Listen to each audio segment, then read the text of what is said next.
वज़ीर-ए-आज़म नरेंद्र मोदी आज गुजरात के तूफान मुतासरा इलाकों का दौरा करने वाले हैं। वज़ीर-ए-आज़म मुतासरा इलाकों का फ़िज़ाई सर्वे करेंगे और तूफान से हुई तबाही का जायजा लेंगे। वज़ीर-ए-आज़म देव भी जाएंगे। अहमदाबाद में पीएम एक जायजा मीटिंग भी करेंगे।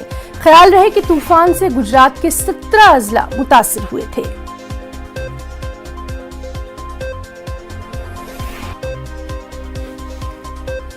तो आपको बताएं कि अहमदाबाद में जिस तरह से लगातार हम देख रहे हैं कि गुजरात में तूफान ताउते ने ज़बरदस्त तबाही मचाई है और अब ये भी इत्तलात आ रही हैं कि किस तरह से वहाँ पर अब राहत और इमदादी जो काम हैं उनमें तेज़ी लाए। जंगी पैमाने पर ये इमदादी काम वहाँ पर किए जा रहे हैं। इसी सिलसिले में वज़ीर-ए-आज़म नरेंद्र मोदी आज खुद गुजरात के दौरे पर हैं और एरियल सर्वे करेंगे। वो तबाही का जायज़ा लेंगे, साथ ही साथ देव भी जाएंगे और फिर अहमदाबाद में एक जायज़ा मीटिंग करेंगे। तमाम तरह अफसरों से वो जानकारी हासिल करेंगे और फिर वहाँ पर किस तरह से जो मुतासरा लोग हैं उनकी इमदाद की जाए, इस पर भी लगातार वो नज़र रखे हुए हैं।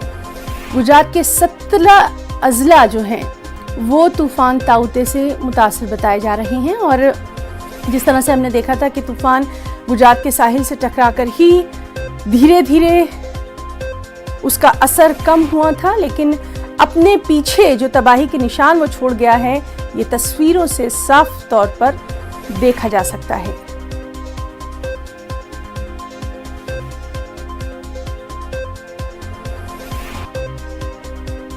एक और अहम खबर यूपी के